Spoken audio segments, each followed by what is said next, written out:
Hello everyone. In this video, we're going to discuss about how to analyze the recursive algorithm. First, I would like to tell about what is recursive algorithm. Recursive algorithm is quite different from iterative algorithm. So because in iterative algorithm, we will include some of the looping structure in order to do some computations again for many times. That is what iterative algorithm. In recursive algorithm, if you have some subroutine, kind of some subtask or any set of statements which you want to go for many times execution, which you want to execute for many times, and you want to call that same computation, which means you're going to invoke the same subroutine again and again. That is nothing but recursive. So if you include some of the subroutine in your algorithm and that subroutine will call by itself, that is what recursive algorithm. So in this recursive algorithm, we can able to categorize this recursion in two manner. First one is direct recursive and next one is indirect recursive. Direct recursive means if you are executing one subroutine and you're going to invoke that same subroutine again, which is nothing but direct recursive. Indirect recursive means if there is one algorithm set, say for example A, and that algorithm will invoke another algorithm or another subroutine, and again this subroutine will invoke the same algorithm A. That is what indirect recursive. So these are the two different way of calling the recursive algorithm. Algorithm recursively. This is nothing but recursive algorithm. So mainly if you are analyzing any of the algorithm, so you have to think about two major factors, that is time complexity and the space complexity. So while we are defining the time complexity of any algorithm, so there could be some factors may affect the running time of the algorithm. So what are all the factors? Some of the factors are input size. So if any of the problem you want to give the solution, so input size will also be depend upon the problem what actually we are dealing with. So this is one of the factor, and it may affect heavily the running time of any problem or the algorithm. Sorting. So if you are going with the sorting algorithm and you want to find out the running time of that sorting algorithm, then you can go with the number of items in the input, which is nothing but how many number of elements we have as a input. So depends upon that we can able to say that your running time may increase or it may decrease. So that is what time complexity, how it will be affected by some of the factors.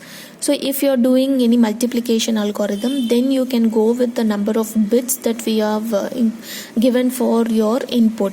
So based on the number of bits, so we can able to say that your output may consist of total number of bits for the two input values. That is what. So based on the number of bits or how many elements you're going to give it as an input, based on that your output may vary. So this is what multiplication algorithm. And if you are going to execute any of the graph algorithm, so graph algorithm basically depends on the number of vertices and the edges. So how many number of vertices and edges it has, so multiplied value of both these vertices and edges is said to be the turning time of that algorithm, or we can say it is a time complexity.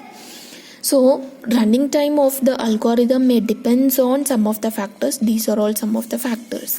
So if you are going to analyze this recursive algorithm, so analysis of recursive algorithm, which is nothing but we have to determine what could be the efficiency of that recursive algorithm. So efficiency is majorly deals with the running time and how much of space that it is actually requiring. So here running time can be able to determine with this particular method called counting the number of primitive operations. So in your algorithm, so one way is to counting the number of primitive operations in your algorithm. So it is one of the way to find out the running time of the algorithm. Another way is counting the number of steps in your algorithm. Based on that we can able to define the running time. So if you go with the number of primitive operations, it may vary with the constant value, that's it. And so no, there will not be many differences between the counting the primitive operations as well as counting the number of steps.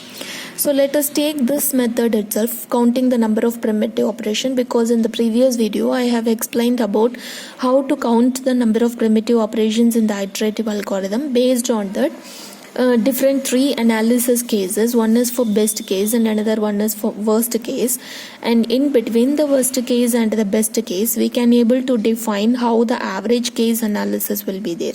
So probably this average case will be depends upon the probability distribution between the base case and the worst case, right? So we can able to give the actual number of primitive operation in case of best case analysis as well as in the worst case analysis, but we cannot give actual value that we can get, or actual counting the number of primitive operation in average case analysis. So average case is said to be the probability distribution between the best case and the worst case, right? So whenever you are dealing with recursive algorithm, so you should define the base case. So what is this base case? So base equation, or we can also call it as a base case, which means so whichever the operation or the computation you are doing in your algorithm, in the best case analysis, whatever the output you are getting, so that is the value of this base case. So all other things, so that is without executing the recursive function, if you get the output directly, then we can say it is a best case. Suppose if you're going with the recursive function and afterwards if you're doing all the computations, you are getting the output, which means recurrence equation. So that can be written as a recurrence equation. So let us see how to define the recurrence equation for any recursive algorithm. So here I have taken one recursive algorithm, example for recursive algorithm, that is finding out the maximal value in the given array. So here algorithm recursive max, so whatever the variables we are just going to use in this algorithm, that we have mentioned here. So what are all the input and output, that is also mentioned here. So here first computational statement starts from in this, if n equal to 1, then return a of 0. So what is the meaning of it? If the input array consists of only one element, then we can simply return whatever the element we have as an output. If n equal to 1, then return a of 0. Suppose if n value is not equal to 1. So what does it mean? Return max of recursive max of a comma n minus 1 comma a of n minus 1, which means we are actually calling this max function, and inside one of the parameter we are again calling this recursive max function. Recursive max function, this but same algorithm. So we are just calling the same algorithm with these two parameters, one is a and another one is n minus 1. So for every time if you call this recursive max function, your n value will be decremented by 1, which means we are just calling with the different values of n, which is n minus 1, right? And we are calling this max function with the whatever the result you got from this recursive max call, and afterwards you are just making one of the parameter as a of n minus 1. So this is how it will find out the maximal value, and finally it will return what will be the maximal value depends upon the input whatever you're providing. So for this algorithm, how to find out the primitive number of primitive operations, because only if you count the number of primitive operation we can able to define the recurrence equation. So though we are going to execute this recursive algorithm and we need to analyze this recursive algorithm, and we have to write this recurrence equation for any analysis of recursive algorithm. So here t of n equal to 3, and how we are getting this 3, because if n value is equal to 1, so what is the meaning of n value is 1? If you have only one element in the input array, then we can say n value is equal to 1.